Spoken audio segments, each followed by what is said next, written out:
The end of the current administration in January.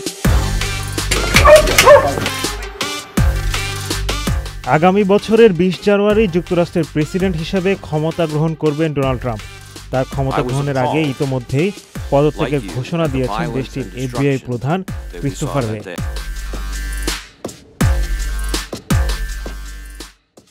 এফবিআইয়ের এক বৈঠকে রে ঘোষণা দেন যে তিনি পদত্যাগ করার সিদ্ধান্ত নিয়েছেন। এদিকে নবনির্বাচিত প্রেসিডেন্ট ট্রাম্প এর মধ্যেই এফবিআইয়ের পরবর্তী প্রধান হিসেবে ক্যাশ প্যাটেলের নাম ঘোষণা করেছেন। এফবিআইয়ের বৈঠকে রে বলেছেন তিনি সিদ্ধান্ত নিয়েছেন যে ব্যুরোর জন্য সঠিক জিনিসটি হলো বর্তমান প্রশাসনের শেষ পর্যন্ত কাজ করা এবং এরপর পদত্যাগ করা। এক কর্মকর্তার ভাষ্যমতে রে এর এমন ঘোষণার পর অনেকেই তাকে দাঁড়িয়ে সম্মান জানান এবং কিছু দর্শককে কাঁদতেও দেখা গেছে।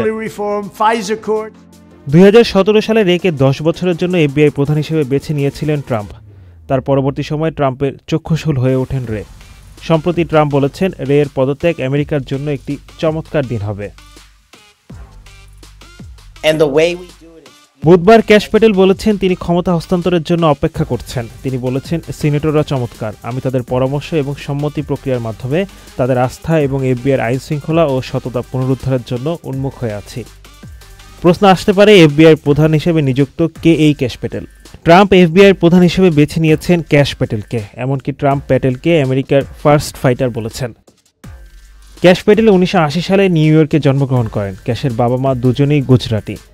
ক্যাশের জন্ম নিউ ইয়র্কে হলেও তার বড় হয়ে ওঠা পূর্ব আফ্রিকায়। লং আইল্যান্ডের গার্ডেন সিটি হাই স্কুল থেকে স্নাতক পাশ করেন ক্যাশ। লন্ডনের university college London faculty of law থেকে আন্তর্জাতিক আইনে প্রশংসাপত্র রয়েছে তার। নিউ ইয়র্কে ফিরে আসার আগে তিনি আইন নিয়ে পড়াশোনা করেন। রিচমন্ড বিশ্ববিদ্যালয় থেকে স্নাতক সম্পন্ন করেন। রাজ্য এবং ফেডারেল আদালতে সরকারি কৌশলী হিসেবে ক্যারিয়ার শুরু করেন ক্যাশ প্যাটেল। সে সময় থেকেই খুন, মাদক পাচার, আর্থিক দুর্নীতির মতো নানা জটিল কেসে নিজের হাত পাকিয়েছেন তিনি। তবে ক্যাশ প্যাটেলকে নিয়ে রয়েছে নানা বিতর্ক।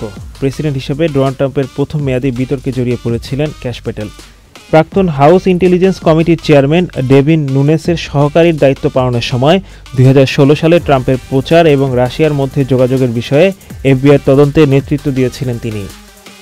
2021 সালের জানুয়ারিতে ট্রাম্পের বিদায়ের পর প্যাটেলকে রাষ্ট্রপতির রেকর্ড অ্যাক্সেসের দায়িত্ব দেওয়া হয়। প্যাটেল জাতীয় নিরাপত্তা উপদেষ্টা এবং house permanent select committee on ইন্টেলিজেন্সের সিনিয়র কাউন্সিল হিসেবেও দীর্ঘদিন কাজ করেন। এফবিআইয়ের কড়া সমালোচক হিসেবেও পরিচিত ক্যাশ প্যাটেল।